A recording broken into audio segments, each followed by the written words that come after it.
Kadang-kadang orang sergah saya boleh terkentut, saya boleh terberak. Ni reality. Saya pernah terberak.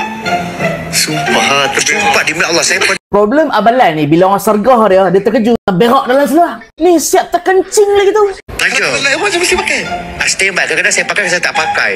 Hari tu yang dengan Azli saya pakai, saya takut terkencing. Tapi alhamdulillah tak terkencing. Dengan saja saya kencing. Itu real. Aku tak tahu lah aku nak gelak ke apa. Abang Lan ni aku tak kenal lah secara personal. Tapi kalau tengok daripada video dia, nampak macam dia loklang, masuk air gitu-gitu. Dan aku tak tahu Abang Lan ni sakit apa sebenarnya. Tapi dari segi dia cerita dalam podcast ni, mungkin kalau bak terberak sebab orang sapa ke terkejut ke apa, kita panggil fecal incontinence. Ni bahasa Melayu dia, berak tak lawas lah.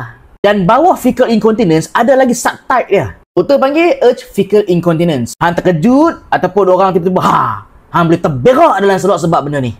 Macam mana boleh jadi? Hang kena tengok macam mana tik hang dihasilkan dalam usus besar. Ni, tik hang bergerak sepanjang usus besar ni hang ingat guna kaki Tik bergerak dengan adanya pergerakan usus yang kita panggil sebagai colonic peristalsis. Usus besar hang dia relax, contract. Relax, contract. Bila dia contract, dia tolak tik ke depan. Lepas tu dia relax. Lepas tu dia contract lagi. Relax lagi, contract lagi. Macam tu lah tik hang bergerak sepanjang dalam usus besar. Dan pergerakan usus ni, apa yang kontrol? Kuning-kuning ni. Inilah saraf yang mengawal pergerakan usus korang. Banyak saraf, splanchnic nerve, hypogastric nerve, vagus nerve. Saraf ni lah ada pergerakan ni.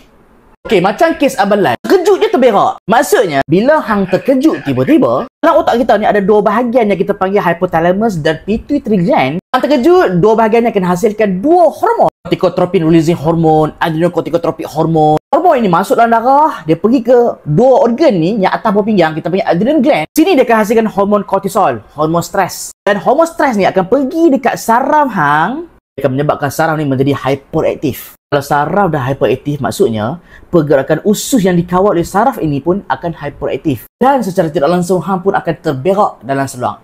Inilah kita panggil urge fecal incontinence. Benda ni tak berlaku dekat semua orang. Certain orang saja dia sensitif. So, mungkinlah Abang Lan ada benda tu. Macam mana pula kalau dia terkencing?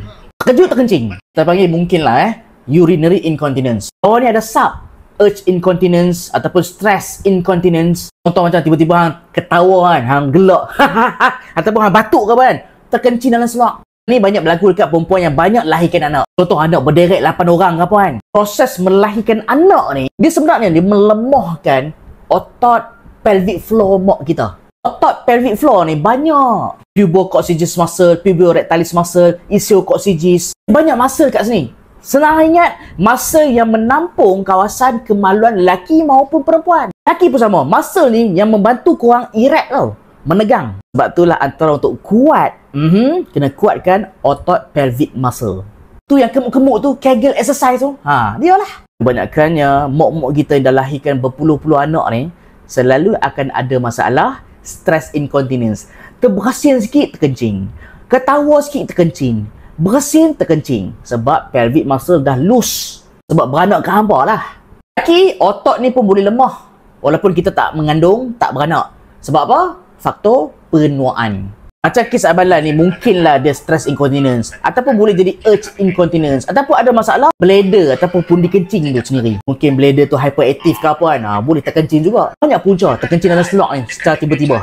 Okey, harap bantu